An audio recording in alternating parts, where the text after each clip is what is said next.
Bonjour à tous, bienvenue à cette conférence qui va, comme cela est affiché, traiter de la pluralité des mondes habités et de sa réalité. Je vais d'abord vous présenter le plan de cette conférence qui sera divisé en 4 grandes parties.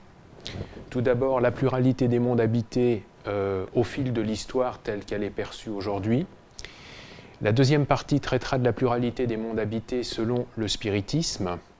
Nous passerons sur une troisième partie qui traitera du phénomène OVNI sous un aspect essentiellement mesurable sur l'environnement et via des documents officiels. Et nous terminerons enfin par une partie qui s'appellera un début de divulgation. J'aurais peut-être dû mettre un point d'interrogation éventuellement. On en discutera, je pense, dans la séance de questions-réponses avant de passer à la conclusion. Alors la pluralité des mondes habités, c'est une problématique qui ne date pas d'aujourd'hui puisqu'elle est acceptée par beaucoup de penseurs dès l'Antiquité. On va dire que les écrits sacrés de l'Inde, les Védas, attestent formellement de l'existence de la vie sur d'autres planètes, et là on parle de 1500 ans ou 2000 ans avant Jésus-Christ. Nous avons des philosophes grecs comme Anaximandre, Anaxagore ou Épicure qui l'admettent également, ainsi que le poète latin Lucrèce. Mais ça ne veut pas dire que parce que quand il y a des esprits vraiment très évolués comme eux qui l'admettent, que c'est une connaissance généralement admise à leur époque, loin de là même. Elle n'a pas été universellement partagée. On peut dire simplement que le système de Ptolémée, celui qui mettait la Terre au centre de la création, est resté comme une référence pendant près de 1500 ans, en gros entre un peu avant le Christ jusqu'à l'an presque 1500. En 1440, nous avons le cardinal allemand Nicolas de Cusse qui affirme dans son traité de la doctrine ignorance que l'espace infini était peuplé d'astres aussi évolués que la Terre, mais ce n'était pas une position, on va dire, commune au sein de l'Église. Nous avons ensuite Nicolas Copernic qui va créer une première rupture historique parce que Copernic va mettre en place ce qu'on appelle un système héliocentrique. Le Soleil devient le centre de l'univers et la Terre perd son rôle privilégié. Et ça, évidemment, ça ne va pas plaire à l'Église, puisque l'Église stipule très clairement que, en fait, la Terre est dans une position fixe et qu'elle est au centre de la création. Donc il va attendre prudemment quasiment sa mort pour publier son ouvrage sur le sujet. Nous avons aussi Giordano Bruno, qui est un ancien dominicain qui va renoncer, lui, à l'aspect de centre de l'univers. Il n'y a aucun astre au milieu de l'univers parce que celui-ci s'étend également dans toutes ses directions. Il admet la pluralité des mondes habités et des mondes habités qui sont au moins aussi évolués que le nôtre, voire plus évolués. Évidemment, cette position ne va pas plaire à l'Église catholique. Giordano Bruno va être poursuivi par l'Inquisition et brûlé vif en 1600. Et on peut dire aussi que dans le même temps, l'Inquisition va interdire de publication l'ouvrage de Nicolas Copernic. Nous parlerons aussi de Galilée. Alors Galilée ne s'est pas directement occupé de la pluralité des mondes habités, mais il a quand même joué un rôle très important parce qu'il a été un des premiers à utiliser la méthode scientifique et à comprendre que la science allait s'opposer au dogme de la religion en appliquant cette méthode scientifique. Et donc il a eu ce fameux procès dont tout le monde a entendu parler, où il a été obligé d'abjurer ses croyances pour avoir la vie sauve. On était en 1633, je crois. Ensuite, pendant près de 200 ans, nous allons continuer à être dans une situation où des esprits d'élite sur le plan philosophique et scientifique vont soutenir cette pluralité des mondes habités. Kepler, l'astronome, Fontenelle, secrétaire perpétuel de l'Académie des sciences, Huygens, autre astronome, Emmanuel Kant, le célèbre philosophe. Kant ira même jusqu'à dire que ceux qui ne croient pas à la pluralité des mondes habités n'ont rien compris, ou le mathématicien et astronome Laplace, qui adhéreront à cette pluralité des mondes habités. Au XIXe siècle, la science va acquérir un pouvoir intellectuel et social qu'elle possède encore aujourd'hui, et elle va être vulgarisée pour le plus grand nombre par des grands scientifiques. En France, l'astronomie, 2 personnes vont jouer un rôle très important en ce sens. C'est François Arago, qui est lui aussi secrétaire perpétuel de l'Académie des sciences à son époque, et Camille Flammarion, qui est un astronome à Meudon. Et Camille Flammarion va publier plusieurs ouvrages sur cette pluralité des mondes habités. L'un qui s'appelle « La pluralité des mondes habités » et l'autre qui s'appelle « Les terres du ciel », dans lequel il va présenter comment les conditions de vie sur les planètes du système solaire pourraient être pour d'éventuels habitants. Et vous voyez ici un exemple de ce qu'il a présenté comme étant les canaux martiens. Mais il va donc, par son travail, motiver d'autres scientifiques en Italie ou aux États-Unis qui vont travailler sur Mars, et ces fameux canaux martiens qui auraient été créés par des martiens. Et en fait, c'est le fait précisément que cet aspect des canaux martiens amène à la création d'ouvrages de science-fiction à la fin du XIXe siècle et plus tard de films de science-fiction qui vont faire que les scientifiques vont se détourner de ce sujet de la vie extraterrestre et de la pluralité des mondes habités pendant près de 50 ans. On arrive donc au XXe siècle. Le paradoxe de Fermi en 1950, mais où sont-ils?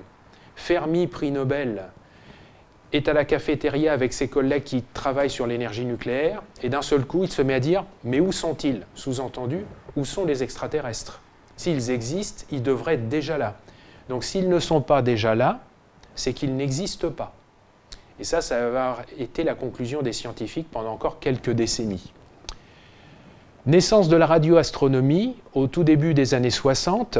Donc là, on ne cherche pas simplement à voir les étoiles, on se met à l'écoute des ondes radio pour voir si on arrive à détecter des messages de civilisation extraterrestre. Naissance de l'exobiologie. Donc l'exobiologie, ce sont les processus géochimiques et biochimiques qui sont propices à l'apparition de la vie et à son évolution. L'exobiologie, aujourd'hui, c'est une des grandes branches de l'astrophysique moderne. Et bien sûr, le développement de l'exploration spatiale. Donc là, quelques images. Sputnik 1, premier satellite lancé par l'homme. Valentina Tereshkova, première femme dans l'espace, en 1964. Et Buzz Aldrin, le deuxième homme qui marche sur la Lune, en 1969. En parallèle de ça, en 1971, se produit la première conférence sur la communication avec des intelligences extraterrestres, qui est organisée par l'Académie des sciences du RSS et des États-Unis. Et elle traite spécifiquement de l'origine et de l'évolution de l'intelligence, l'origine et le développement de civilisations technologiques, les problèmes liés à la recherche de signaux intelligents et les conséquences possibles qui suivraient l'établissement du contact avec des civilisations extraterrestres. Donc à l'issue de ce travail, en fait, est développé le programme dit SETI, qui est un acronyme anglais pour Recherche de l'intelligence extraterrestre. Ce programme SETI travaille soit par l'écoute passive, ce qu'on a vu précédemment sur la radioastronomie, mais aussi sur des communications actives. En l'occurrence, soit on envoie des messages radio, donc vous voyez ici un message qui a été envoyé à partir de ce radiotélescope en 1974, ou alors on intègre des objets physiques dans des sondes spatiales. Donc vous voyez ici des plaques qui ont été mises à bord de deux sondes, Pioneer 10 et Voyager 2. Ces sondes sont encore aujourd'hui dans l'espace interstellaire. Et peut-être qu'elles sont interceptées par d'éventuelles civilisations plus évoluées que nous. Aujourd'hui, qu'est-ce qui s'est passé de nouveau depuis cette époque? Eh bien, la première chose, c'est que les progrès scientifiques ont permis de détecter les exoplanètes, soit à partir de télescopes en orbite, soit à partir, comme ici, d'observatoires situés au sol. Vous voyez ici une des premières images d'une exoplanète en rouge que vous voyez autour de son Soleil. Et à partir donc de le fait d'avoir scruté le ciel pendant bien des années, les scientifiques ont trouvé que dans toutes celles qu'ils avaient réussi à détecter, 22% des étoiles possèdent une planète de type terrestre en zone dite habitable. C'est-à-dire une zone où se situe potentiellement de l'eau liquide et donc où la vie est censée pouvoir apparaître.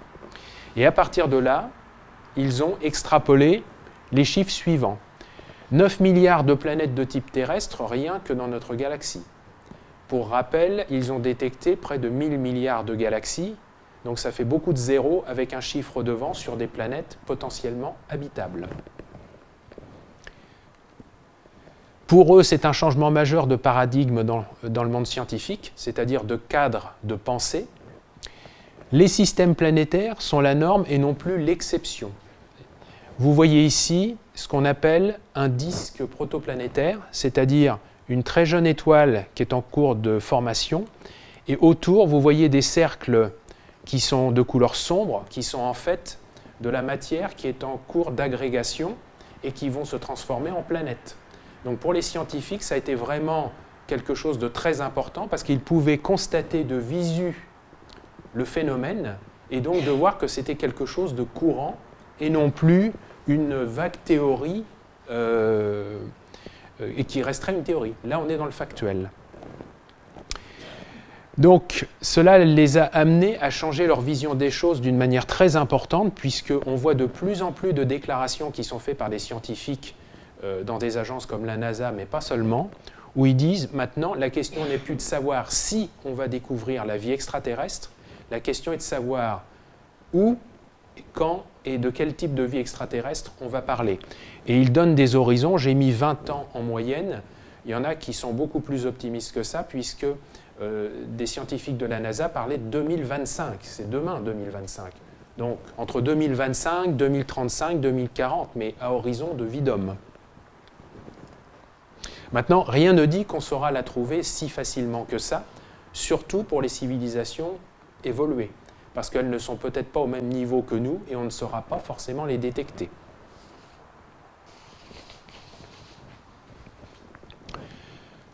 Nous allons maintenant commencer la deuxième partie sur cette pluralité des mondes habités, qui est selon le spiritisme, Allan Kardec et la codification spirit. Donc pour ceux qui ne sont pas familiers avec ce qu'est le spiritisme, on peut peut-être rappeler que c'est une philosophie spiritualiste et une science d'observation fondée sur la croyance des esprits et à leur manifestation, dont les cadres théoriques ont été codifiés dans la deuxième moitié du XXe siècle par Allan Kardec, dont vous voyez la photo ici. Et dans le domaine qui nous intéresse, la pluralité des mondes habités, la transmigration et l'évolution des âmes par la pluralité des existences, la loi du progrès, la fraternité universelle entre tous les mondes et l'existence de Dieu sont donc des principes fondamentaux de la philosophie spirit. Donc l'étude qu'on va faire ici est basée principalement sur les ouvrages suivants: le livre des esprits et l'évangile selon le spiritisme, et également la revue Spirit, qui était une revue mensuelle que Allan Kardec publiait tous les mois et qui traitait de différents sujets, et il y a beaucoup d'articles qui traitent de cette pluralité des mondes habités.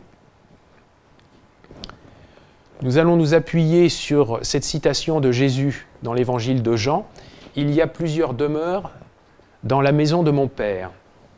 Donc Allan Kardec précise que la maison du Père, c'est l'univers.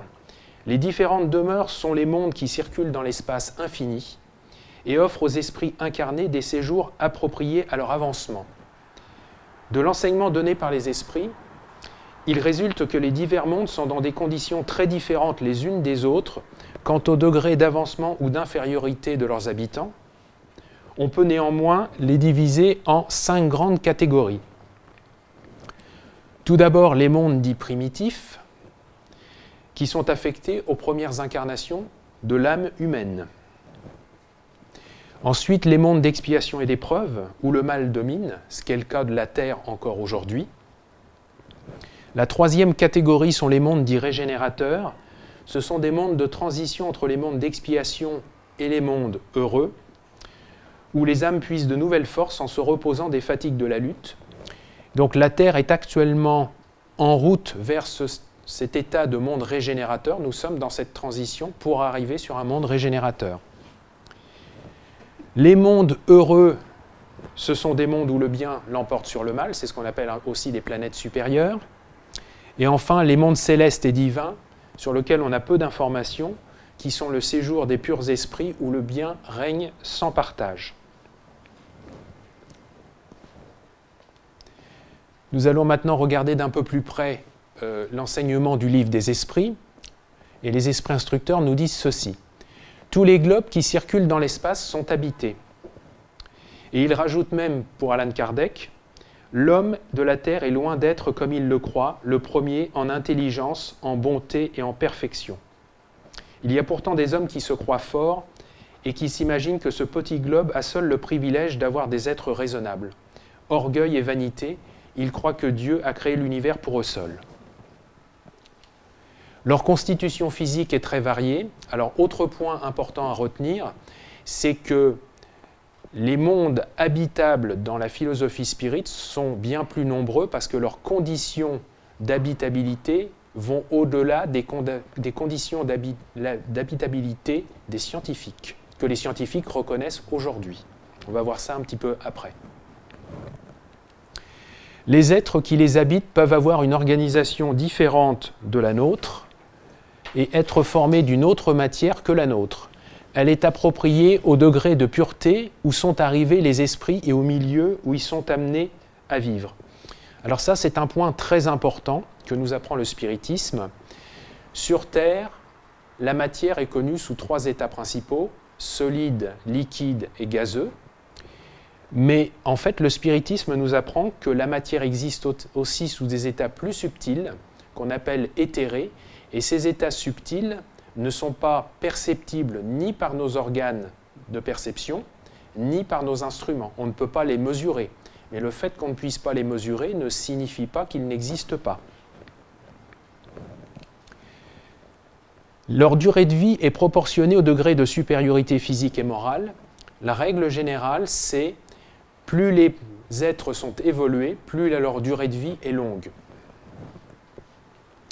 Les êtres qui habitent chaque monde sont plus ou moins avancés, c'est-à-dire que sur chaque planète, il y a des êtres qui sont de différents niveaux d'évolution. Et tous n'ont pas le même niveau d'évolution sur une planète donnée.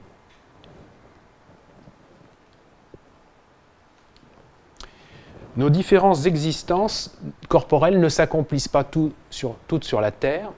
Alors nous parlions tout à l'heure de la loi du progrès qui permet à l'esprit d'évoluer vers la perfection. Donc cette loi du progrès, nous passons par différents types de planètes avec différents niveaux d'évolution. On ne reste pas toujours sur la même planète pour faire tout notre circuit évolutif.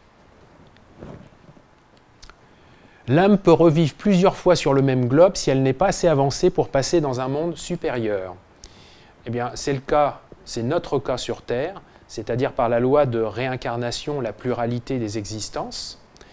Nous sommes amenés à nous réincarner à de multiples reprises sur la Terre, qui dans le spiritisme est une école spirituelle, jusqu'au moment où nous aurons suffisamment progressé sur le plan moral pour mériter d'aller sur un monde plus évolué. Les esprits peuvent revivre corporellement dans un monde relativement inférieur à celui où ils ont déjà vécu, mais alors ils sont en mission. Nous venons de dire qu'en général, quand nous changeons de planète, c'est pour aller vers le haut, mais des fois, par amour, des esprits évolués décident de s'incarner sur des planètes inférieures à leur niveau d'évolution pour servir d'exemple à des esprits moins évolués. Par exemple, on peut penser à Mère Teresa ou Sœur Emmanuel, des gens qui ont dédié leur vie aux autres pour faire preuve d'amour et de charité, et donc de montrer comment la loi d'amour s'exerce concrètement. Ce sont des esprits plus évolués que nous qui ont choisi de venir s'incarner sur des planètes inférieures à leur niveau d'évolution. L'état physique et moral des êtres vivants évolue sur chaque globe car les mondes aussi sont soumis à la loi du progrès. Donc concrètement, les habitants intelligents évoluent bien sûr, mais leur environnement planétaire évolue en parallèle de leur propre environnement. C'est-à-dire que les animaux évoluent aussi, les plantes évoluent aussi, et leur habitat évolue aussi. Et c'est pour ça qu'on parlait des 5 catégories de mondes. Tous les mondes démarrent en tant que monde primitif, et tous les mondes termineront en tant que monde céleste ou divin. Nous ne pouvons pas connaître exactement l'état physique et moral des différents mondes, parce que nous ne sommes pas en état de les comprendre et cela nous troublerait. Alors ça, c'est aussi un autre point important à ne pas perdre de vue. La philosophie spirit est évolutive, c'est-à-dire qu'elle nous donne des enseignements qui sont en rapport avec le niveau d'évolution intellectuelle et morale qui est le nôtre. Sur le sujet de la pluralité des mondes habités, les esprits instructeurs ont donné à l'époque un enseignement généraliste en ne donnant pas trop de détails sur concrètement à quoi ressemblaient des extraterrestres ou comment ils pouvaient éventuellement interagir avec nous. Et donc il faut s'attendre à ce qu'un jour ou l'autre, ils nous donnent plus d'informations quand ils le jugeront à propos.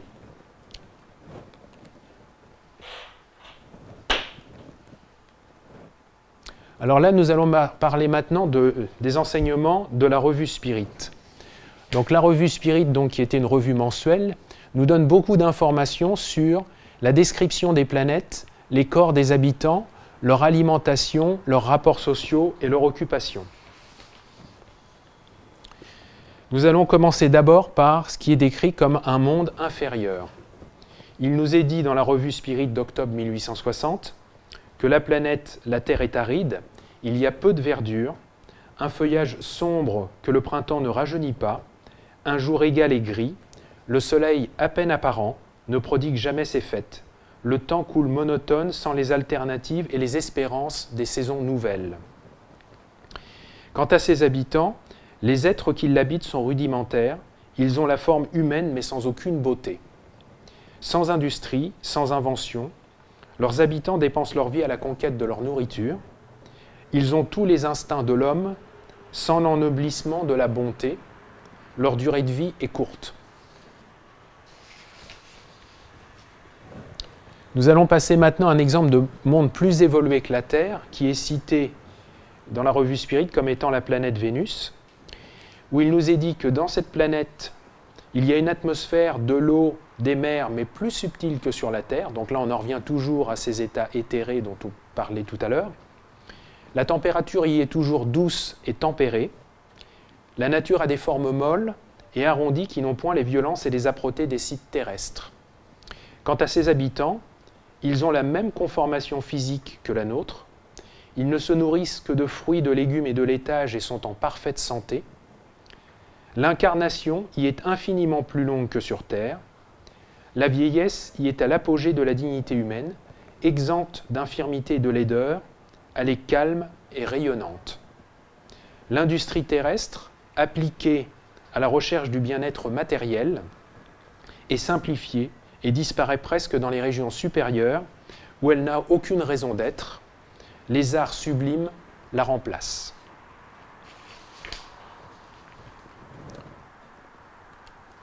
Nous allons passer à un exemple de monde dit supérieur, en l'occurrence qui est cité comme la planète Jupiter, via un certain nombre d'articles sur plusieurs années de la revue Spirit. On nous dit « Jupiter, infiniment plus grande que la Terre, ne présente pas le même aspect. Elle est inondée d'une lumière spirituelle en rapport avec l'essence de ses habitants, donc ils ne sont pas uniquement éclairés par les rayons du soleil tels que nous les percevons à notre niveau d'évolution. Il y a une atmosphère de l'eau des mers, mais plus éthérée que sur Terre. Les fleurs, les arbres et les animaux dont les nôtres sont le point de départ, y sont agrandis et perfectionnés. La nature y est plus grandiose et plus variée. Quant aux habitants, la conformation du corps est à peu près la même qu'ici-bas, mais il est plus grand, moins matériel, moins dense et d'une plus grande légèreté spécifique. Ils se transportent d'un lieu à l'autre par volition, c'est-à-dire déplacement en volant par la force de leur pensée. La durée de vie incarnée est d'environ 500 ans. L'enfance y est très courte, quelques mois, et la vieillesse n'éteint pas l'intelligence. Leur alimentation se compose de fruits et de plantes, et d'ailleurs ils en puisent en quelque sorte la plus grande partie dans le milieu ambiant, dont ils aspirent les émanations nutritives. Sous leur enveloppe légère, les habitants de Jupiter se dégagent facilement et entrent en communication réciproque par la seule pensée, sans exclure toutefois le langage articulé. Ils communiquent plus facilement avec les plans spirituels, y compris les purs esprits, puisque c'est une planète supérieure. Leur principale occupation est d'encourager les esprits qui habitent les mondes inférieurs à persévérer dans la bonne voie. N'ayant pas d'infortune à soulager chez eux, ils vont en chercher où l'on souffre. Ce sont les bons esprits qui nous soutiennent et nous attirent dans la bonne voie. Alors ce point-là est vraiment très important parce que là, on est dans le concret de ce qu'on disait tout à l'heure, c'est fraternité et solidarité entre tous les mondes. C'est-à-dire que ceux qui ont suffisamment progressé ne restent pas dans une béatitude oisive. Ils cherchent à faire évoluer vers le haut ceux qui sont dans des plans inférieurs à ceux où ils sont.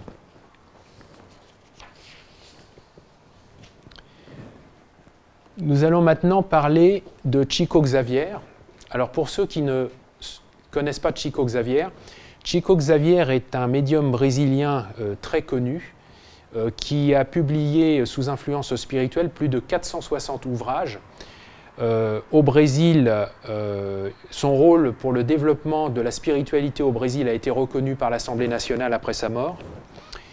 Et il a joué un rôle très très important dans le développement du spiritisme au Brésil.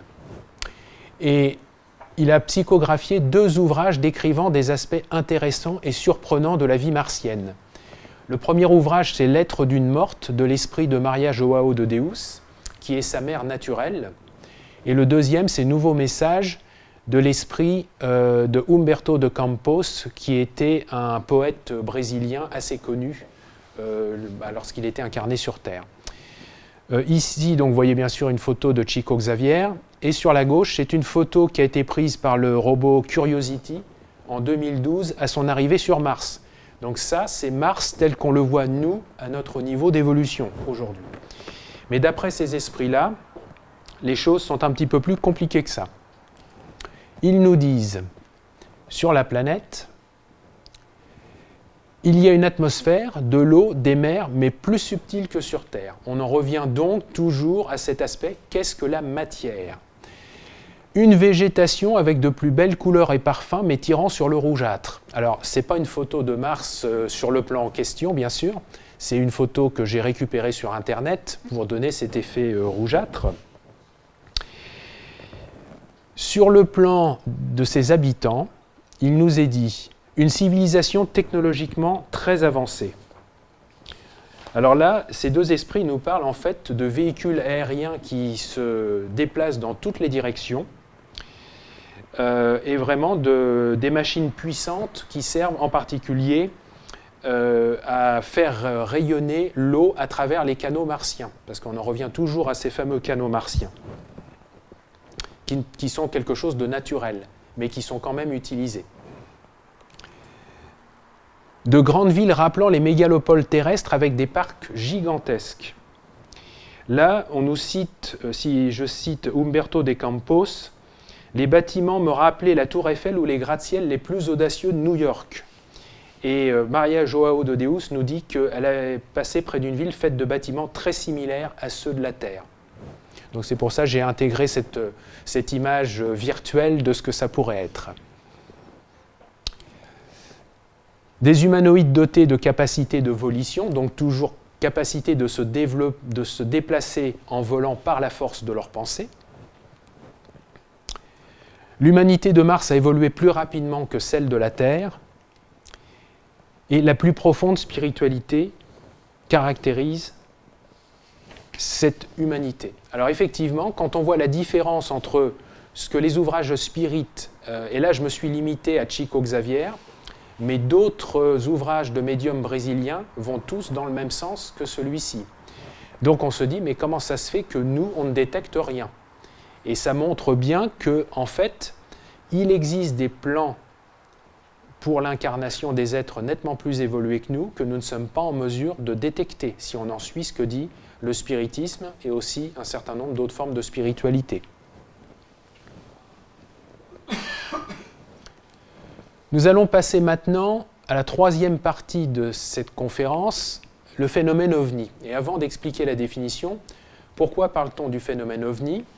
Parce que dans le système de la cosmologie actuelle avec le Big Bang, nous avons un univers qui officiellement existe depuis 13 milliards 700 millions d'années. Notre propre Soleil existe depuis environ 4 milliards 500 millions d'années. Ce qui veut dire qu'il existe des étoiles et des systèmes planétaires qui sont beaucoup plus anciens que le nôtre, en millions d'années, peut-être en milliards d'années, et que si la vie extraterrestre existe ailleurs, on peut imaginer qu'il y en a de beaucoup plus évolués que nous et que ces formes très évoluées d'intelligence nous rendent déjà visite depuis fort longtemps.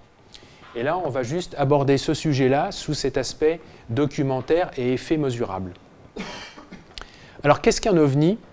Eh bien, il m'a semblé intéressant de reprendre une définition officielle de l'armée de l'air des États-Unis, qui date de 1953, et qui nous dit « s'applique à tout objet qui, par ses performances, ses caractéristiques aérodynamiques ou des éléments inusuels, ne correspond à aucun type actuellement connu d'avion, de missile ou qui ne peut pas être identifié comme un objet familier. » Alors un objet familier, ça peut être le soleil, ça peut être la lune, ça peut être un ballon, ça peut...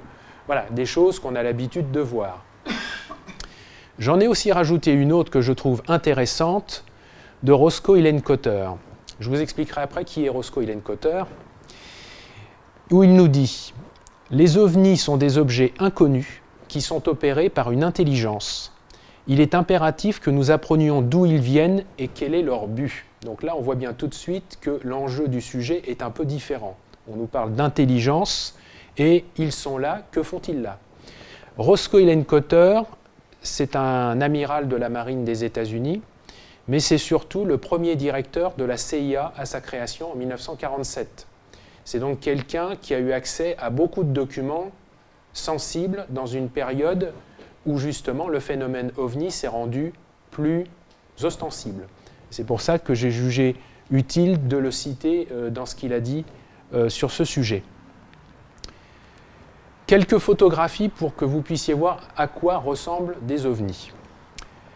Première photo, qui est une photo, alors peut-être situer le contexte, nous sommes à Los Angeles, février 1942, les États-Unis viennent de rentrer en guerre contre le Japon, et donc ils s'attendent à une attaque aérienne japonaise sur la côte ouest des États-Unis.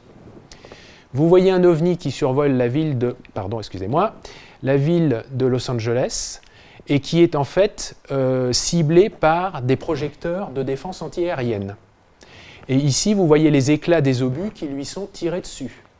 Donc il y a un rapport déclassifié qui explique que plus de 1400 obus ont été tirés contre lui, et on ne sait pas du tout ce que cet ovni est devenu à l'issue de cet incident. Deuxième photo, c'est une photo qui, en apparence, donc vous voyez un objet volant non identifié, ça date de 1950. Cette photo, nous l'avons mise parce qu'en fait, elle est passée par la commission d'études de l'armée de l'air des États-Unis pour voir si c'était un faux ou un trucage. Et pour eux, c'était une photo tout à fait authentique. Donc, voilà, OVNI encore. Plus récemment, 1990, ce qu'on a appelé la vague belge, des ovnis en forme triangulaire qui survolent la Belgique à très basse altitude, qui sont vus par des centaines de témoins civils, policiers, gendarmes et militaires, qui sont poursuivis par des avions de chasse belges, mais qui arrivent toujours à semer les avions de chasse. Donc, l'armée de l'air belge a été très ouverte sur le sujet, elle a montré les enregistrements de ces avions pour dire, ben voilà, ce qu'on a enregistré. Autre photo plus récente, Turquie, 2008-2009. Alors ça, c'est un agent de sécurité turc qui a pris plusieurs vidéos parce que l'OVNI est revenu plusieurs fois de suite au même endroit. Et cette vidéo a été examinée par un institut de technologie turc et ils n'ont trouvé aucun trucage sur la vidéo. Donc pour eux, c'est réellement un objet volant non identifié. Ce film, vous le trouverez sur Internet et vous avez des gros plans qui donneront, je pense, matière à réflexion sur ce sujet. Enfin, dernière photo, nous sommes à Jérusalem, 2011. Dans le cercle rouge, vous voyez un ovni qui a été filmé par de nombreux témoins et par des caméras de sécurité. Donc là, je ne ferai pas plus de commentaires. Je vous conseille d'aller voir les vidéos où vous avez la synchronisation des caméras de sécurité sous différents angles et où vous verrez l'accélération de l'ovni à son départ. Et là, vous toucherez du doigt concrètement le niveau de performance. Les documents officiels. Alors avant de sortir ce point des documents officiels, pourquoi parle-t-on de documents officiels? Parce qu'aux États-Unis, en 1974, a été votée une loi par le Congrès des États-Unis qu'on appelle la loi sur la liberté à l'information et la protection de la vie privée. Et cette loi permet à n'importe quel citoyen ou association de demander l'accès à ce que l'État fédéral possède comme information sur lui-même ou demander la déclassification de documents qui sont classifiés, c'est-à-dire non accessibles au public pour des raisons de sécurité. Et depuis le début des années 80, beaucoup d'associations qui traitent de ce sujet du phénomène OVNI ont demandé et obtenu la déclassification de plusieurs centaines de milliers de pages traitant de ce sujet de la part des différents organismes militaires et du renseignement des États-Unis. Et l'étude de ces documents nous donne les éléments de réflexion suivants. Le phénomène est réel et n'est ni fictif ni le résultat d'hallucinations. Ça, c'est clairement écrit dans le rapport du général Twining de septembre 1947, vu la qualité des témoins pour la rédaction de ce rapport. Donc on ne parle pas d'hallucination, on parle d'éléments factuels. Des caractéristiques de vol hors de portée de la science humaine.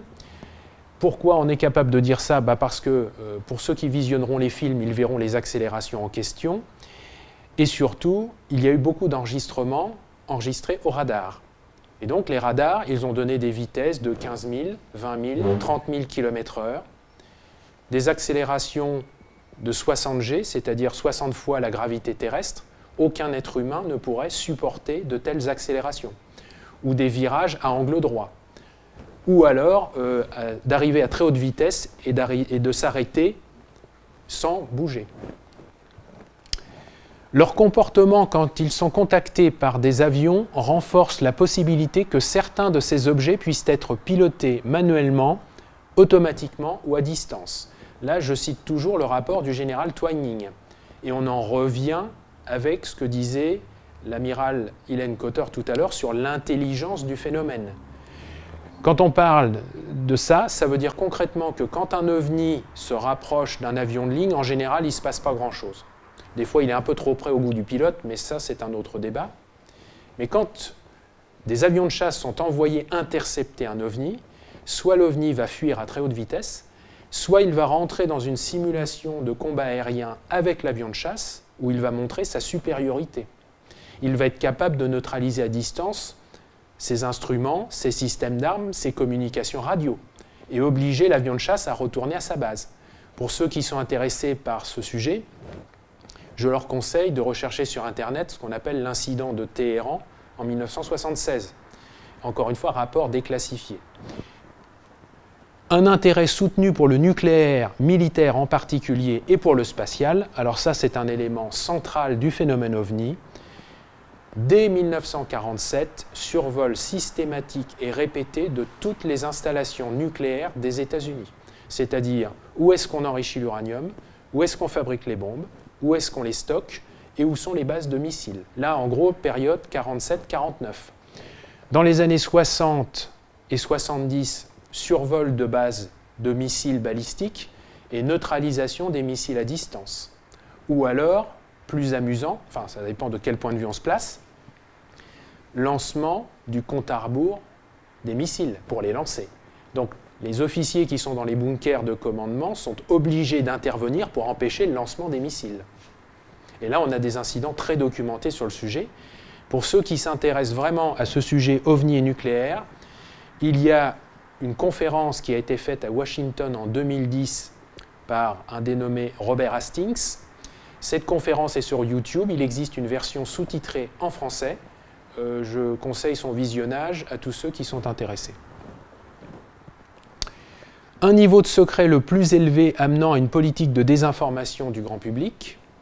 Donc là, il est clair que dès 1953, il a été acté qu'on allait utiliser des moyens de guerre psychologique pour minorer le problème vis-à-vis du public et de faire croire que tous ceux qui voyaient des ovnis étaient des gens qui méritaient plus d'aller en asile psychiatrique ou des gens pas sérieux qu'autre chose. Une terminologie révélatrice édulcorée au fil du temps. Aujourd'hui, quand vous parlez de ce phénomène, on parle de PAN, phénomène aérien non identifié. En 1953, on parlait d'objets volants non identifiés, mais entre 1946 et 1952, dans tous les rapports déclassifiés qu'on a à disposition, on ne parle pas d'objets volants non identifiés. On parle, je cite, soucoupe volante, disque volant, aéronef non conventionnel, avion non identifié, missile guidé, boule de feu. Rien à voir, encore une fois, avec un vague phénomène. Surtout quand vous avez des rapports écrits par des militaires. Ils sont obligés d'être précis dans ce qu'ils voient, dans ce qu'ils disent. Les effets mesurables sur l'environnement. Autre aspect, peut-être pas forcément très connu sur des gens. Concrètement, ça veut dire quoi? Ça veut dire que le phénomène OVNI, il a des effets qu'on peut mesurer sur différents plans. Les effets connus, traces physiques au sol ou sur la végétation. Alors, la trace physique au sol, ça peut être une dépression dans l'herbe ou des marquages ou des empreintes ou des résidus. Sur l'aspect végétation, ça peut être des dessèchements, des brûlures, des cassures de végétaux, des altérations biochimiques ou d'absence de repousse pendant des périodes allant jusqu'à plusieurs années. Alors là, vous avez un exemple concret. Cette photo-là, c'est le cas de Valençol, dans les Alpes de Haute-Provence, en 1965. Vous voyez les rangées de lavande, et puis au milieu, vous avez une zone où il n'y a pas de lavande, où l'OVNI s'est posé. Et en fait, la lavande n'a pas repoussé pendant plus de 2 ans. Voilà. Donc là, cette photo a été prise sûrement quelques semaines ou quelques mois, enfin probablement quelques mois après l'atterrissage de l'OVNI. Des effets sur les animaux. Donc là, on parle réaction anormale, nervosité ou peur panique des animaux. Des effets sur les êtres humains. Alors, je ne sais pas si on voit très bien sur la photo. Vous avez toute une zone ici où vous avez des marques. Vous les voyez ? Et parce que c'est un individu qui s'est approché trop près d'un OVNI, ou qui a dû être, oui, probablement. Et donc, quelques jours après, il y a ce type de marquage-là qui est apparu sur son corps. Mais les exemples d'effets physiologiques sur les témoins d'apparition d'OVNI rapprochés, brûlure, paralysie, perte de conscience, nausées, vomissements, maux de tête, fatigue, picotement, troubles oculaires, hémorragie, lésions cutanées. Voilà ce qui est cité régulièrement lorsque des gens s'approchent trop près des OVNI. Interférences sur les véhicules, ça on en a déjà parlé en partie. Donc c'est les phares qui s'éteignent, c'est l'allumage qui ne fonctionne pas, la radio qui s'éteint, ou différents types de perturbations électroniques dans les véhicules, ou coupure des communications pour les avions comme on a vu tout à l'heure. Interférence sur les réseaux électriques. En cas de survol d'OVNI sur une centrale électrique, souvent il y a un blackout sur la ville qui est autour. Niveau de rayonnement supérieur à la normale, ça peut être des rayonnements électromagnétiques, voire de la radioactivité. Alors quand on lit tout ça, on se dit, mais est-ce que ces éléments-là sont référencés quelque part dans des documents officiels? La réponse, c'est oui. Il y a au moins un document officiel qui énonce tout ça, qui s'appelle le Manuel des situations d'urgence à usage des sapeurs-pompiers des États-Unis. C'est un document tout à fait officiel qui est envoyé à tous les centres de sapeurs-pompiers des États-Unis et qui détaille en 14 chapitres la façon de réagir à des situations d'urgence pour les pompiers. Et il y a un chapitre complet, le numéro 13, qui traite de la façon de traiter, de réagir lorsqu'un OVNI est dans les parages. Ceux qui sont intéressés pourront trouver, alors bien sûr en anglais, mais ce chapitre 13 mérite lui aussi une lecture circonstanciée pour les gens intéressés. Et ils nous disent quand même qu'il indique aux pompiers, entre autres choses, de ne pas se tenir sous un OVNI qui se trouve à basse altitude, de ne pas le toucher s'il a atterri, car il y a possibilité de dangers liés aux radiations, et il y a des cas connus où des personnes ont été brûlées par des rayons émanant d'OVNI. Fin de citation.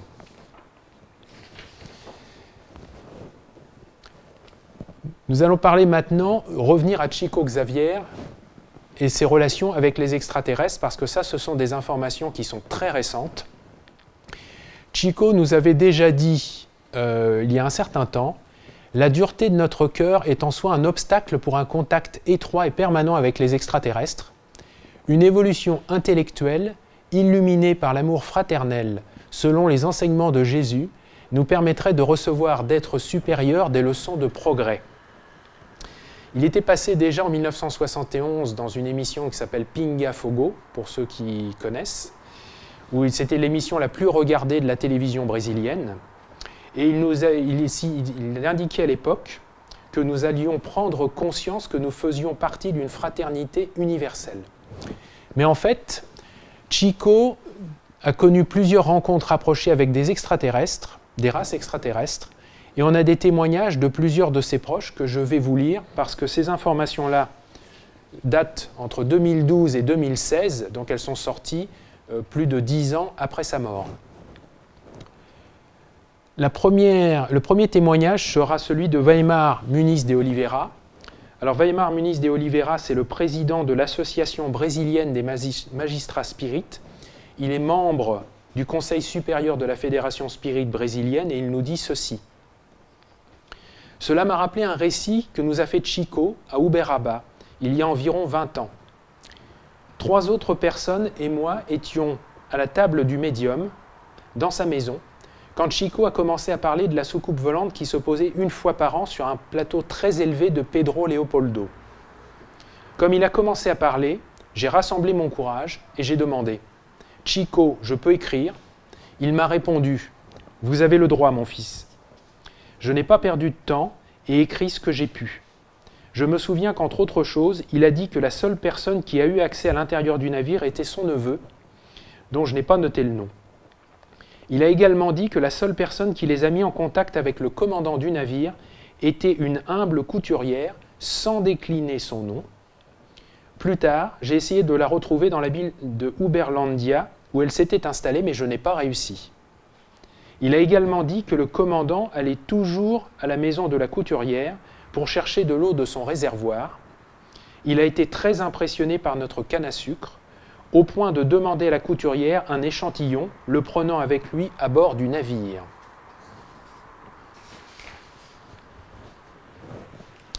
Le second témoignage, c'est Geraldo Lemos Neto. Donc Geraldo Lemos Neto, c'est un des plus grands promoteurs de l'œuvre de Chico Xavier aujourd'hui, qui continue à publier ses ouvrages. C'est le fondateur de la maison de Chico Xavier. Donc c'est quelqu'un qui a connu Chico Xavier de manière très intime pendant bien des années. Et il nous dit ceci. Dans nos conversations à l'aube à son domicile à Uberaba, j'ai souvent demandé à Chico des informations sur l'univers, les galaxies, les nébuleuses, les étoiles avec des planètes qui se déplacent tout autour. Il m'a parlé d'une façon très vivante sur le sujet, y compris sur l'existence des sciences humaines plus avancées que la nôtre, autour de l'infini et du multivers. Chico Xavier nous a même dit qu'il avait déjà été en contact avec des visiteurs d'autres planètes, et je lui ai exprimé mon désir d'apprendre aussi un jour à les connaître. Il a été catégorique. Vous devez être très prudent, Géraldinho, parce que bien que la plupart des civilisations qui ont découvert les secrets du voyage interplanétaire sont d'une grande évolution spirituelle et ont choisi le bien et la fraternité générale, il existe également les autres qui ne se sont développés que dans le domaine technique, les plus nobles sentiments gelés dans le cœur. Les représentants de cette autre classe nous ont également visités, mais avec des objectifs acquis. J'ai élargi la question. Mais ils sont une minorité, n'est-ce pas, Chico? Et comment sont les bons étrangers? À quoi il répondit? Ceux que j'ai rencontrés sont magnifiques. Ce sont des créatures de très faible hauteur, environ 1 mètre seulement.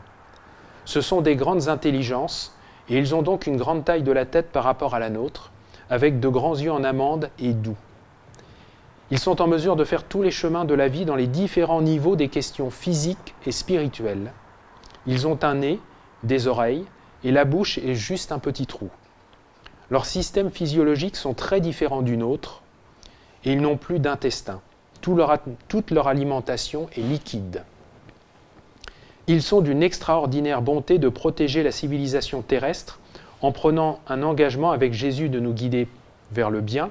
Il faut rappeler que Jésus, dans le spiritisme, c'est le guide spirituel de la Terre, et c'est lui qui supervise la transition planétaire en cours pour nous mener vers cette planète de régénération. Chico continue. Un jour qui n'est pas si éloigné, Géraldinho. ils auront la permission du Christ de se présenter à nous au grand jour, apportant des avancées technologiques, médicales et scientifiques jamais imaginées. Et Geraldo Lemos Neto termine en disant « Je me demandais combien l'univers doit être large et combien Chico savait à ce sujet et a gardé le silence. »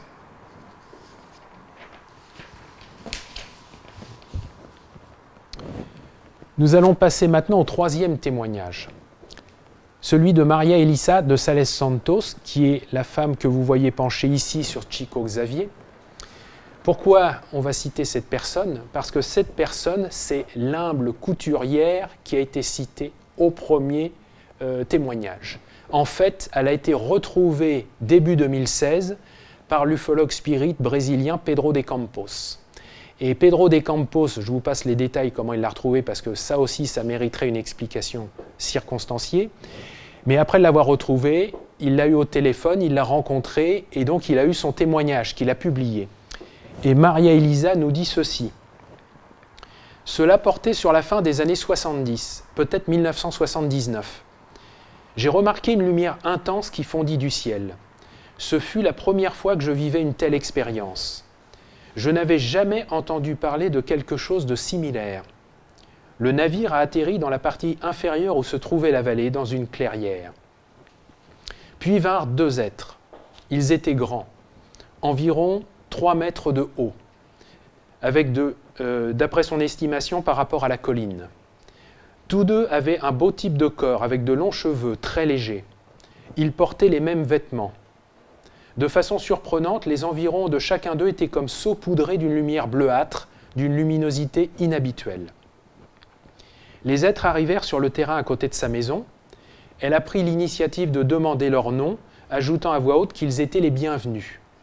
Ce fut alors qu'elle a entendu de l'un des êtres qui était dans la vallée, à proximité du navire, une voix différente et feutrée à la fois qui l'a atteinte sans beaucoup de résonance. Dans une autre occasion, le commandant lui a dit de quitter les lieux et aller au Triangle Mineiro, qui est un groupe de villes qui se situe au Brésil. Maria Elisa a obtenu cette information par télépathie, mais ne savait pas où dans le triangle, parce qu'il y a beaucoup de municipalités avec de grandes villes.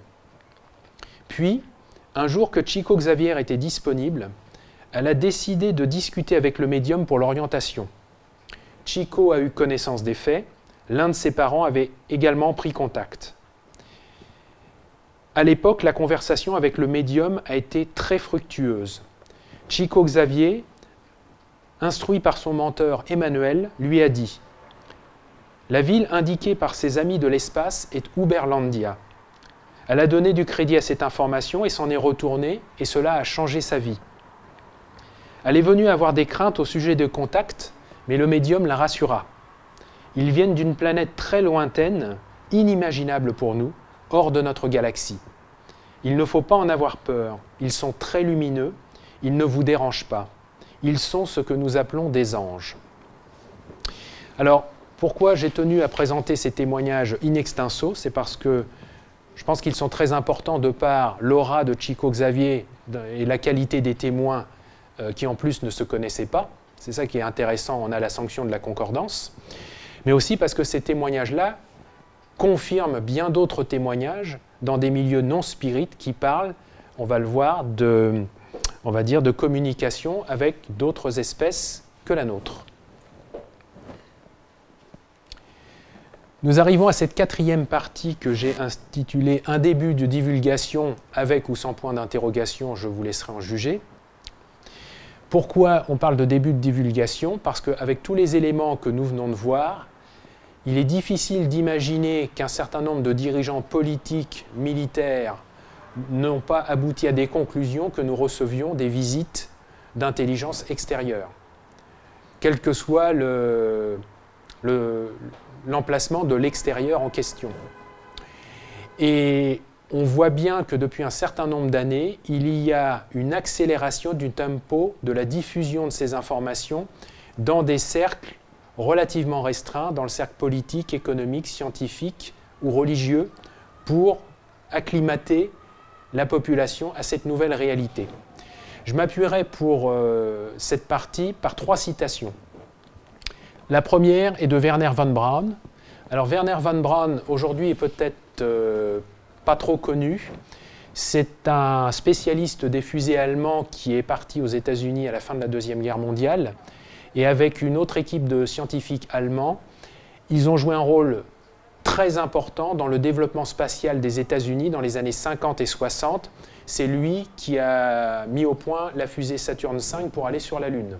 Donc, on parle des astronautes, mais l'équipe scientifique derrière, c'est lui qui l'a dirigée.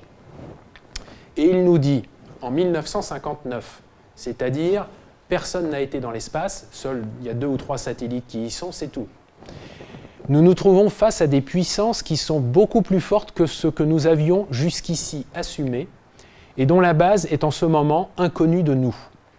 Je ne peux à présent en dire plus. Nous sommes maintenant engagés à entrer en contact plus proche avec ces puissances. Alors ça fait 60 ans qu'il a prononcé ces paroles. Il serait intéressant de savoir de quelle puissance il parlait et si nous sommes rentrés en contact plus proche avec elle. La deuxième citation, c'est Monsignor Corrado Balducci, qui était démonologue, proche du pape Jean-Paul II, et qui est passé 5 fois sur la RAI, la télévision publique italienne, entre 1995 et 2006, pour nous parler de la vie extraterrestre et des ovnis. Et il nous dit ceci: le contact extraterrestre est un phénomène réel.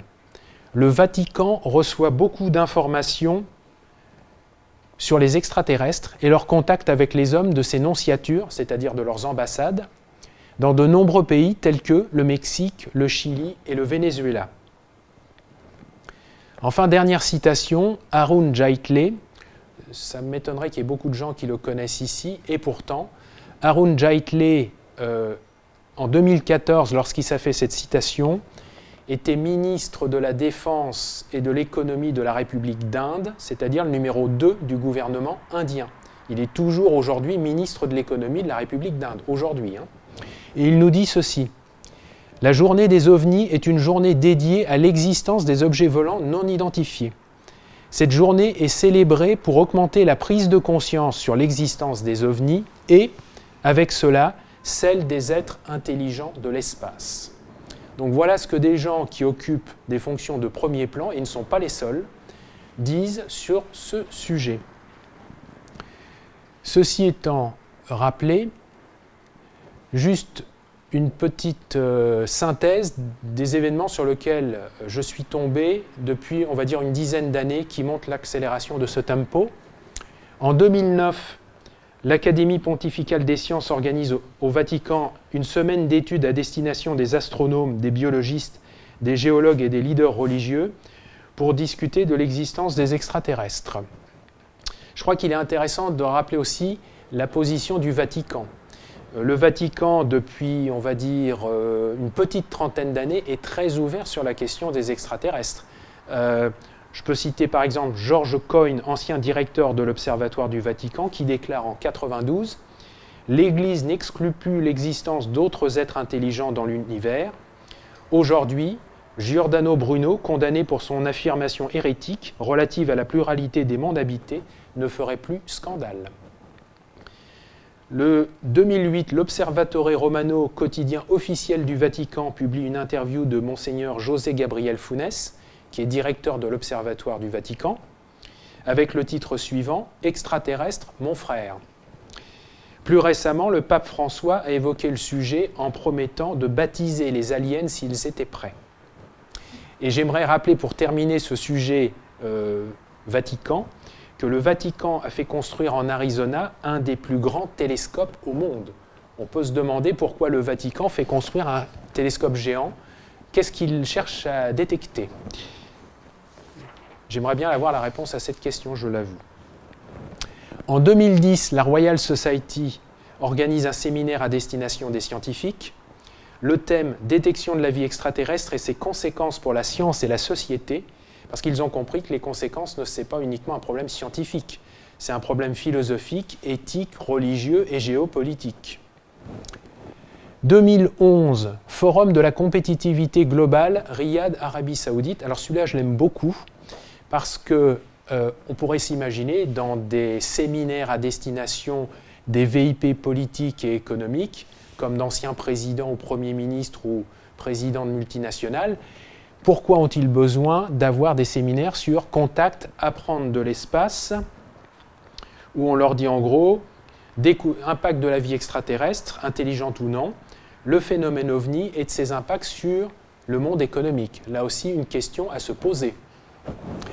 2013, on recommence au Forum économique mondial de Davos, que tout le monde connaît, je pense, au moins de nom, qui regroupe, on va dire, l'élite politique et économique et financière mondiale, qui se tient tous les ans. Et en 2013, dans le rapport final, il est indiqué parmi les facteurs de risque la découverte de la vie extraterrestre pour sensibiliser les décideurs à des facteurs susceptibles de changer la donne.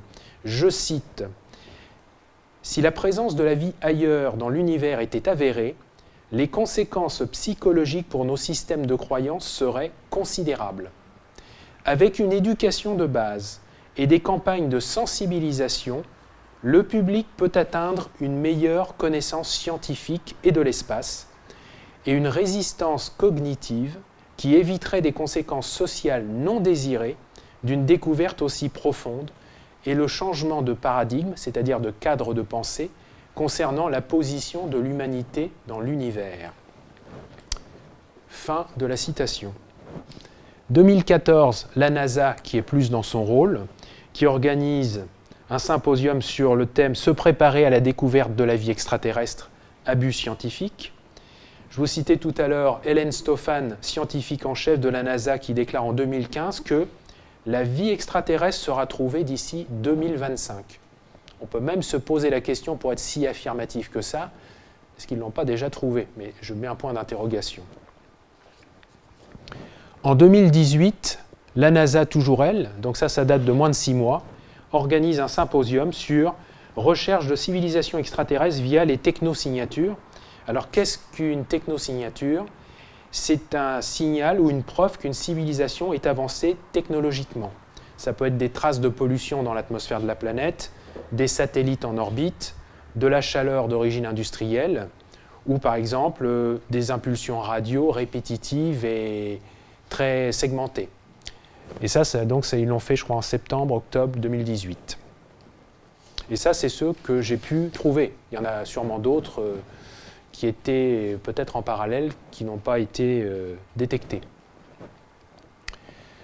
En guise de conclusion, qui sera forcément partielle et temporaire sur un sujet aussi complexe. Ce qu'on peut dire, la vie extraterrestre, intelligente ou non, est maintenant considérée comme probable par 80% des scientifiques, et ça, c'est un changement radical dans leur vision des choses depuis une trentaine d'années. Avant, c'était plutôt 80-20, mais dans l'autre sens. Et donc, pour eux, maintenant, la question n'est plus de savoir, comme je l'ai dit tout à l'heure, si elle existe, mais quand est-ce qu'on va la découvrir et sous quelle forme? Des intelligences plus évoluées se manifestent d'une manière plus ostensible dans notre environnement planétaire depuis la mise au point de l'énergie nucléaire et le développement d'un programme spatial. C'est ce qui ressort d'une manière incontestable de tous les documents déclassifiés depuis les années 40. Troisième point, et ça on l'a su récemment de par les témoignages des proches de Chico Xavier, les rencontres extraterrestres de Chico Xavier, confirmant ainsi de nombreuses autres sources non spirites, laissent à penser qu'ils interagissent déjà sur la Terre pour aider à notre évolution, mais d'une manière non ostensible. Et ils ne le font pas encore ouvertement, à cause de notre manque de préparation pour faire face aux problèmes moraux, culturels et sociaux et religieux inévitables que nous rencontrerons lorsque ce contact aura lieu. Mais si on en croit Chico Xavier, ce contact aura lieu à un moment ou à un autre. J'aimerais juste terminer en vous remerciant de votre attention et vous présenter une bibliographie si vous voulez approfondir certains ouvrages qui ont été présentés ici de manière succincte. Allan Kardec, Le Livre des Esprits, L'Évangile selon le spiritisme et la revue Spirit. Francisco Cândido Xavier, Lettres d'une morte et nouveaux messages. Et pour la partie OVNI, ça enregistre bien. Pour la partie OVNI, je ne vais pas tous les lire. C'est une partie des ouvrages qui ont servi de support à la présentation du phénomène OVNI. Voilà. Merci beaucoup de votre attention. J'espère que je n'ai pas été trop long.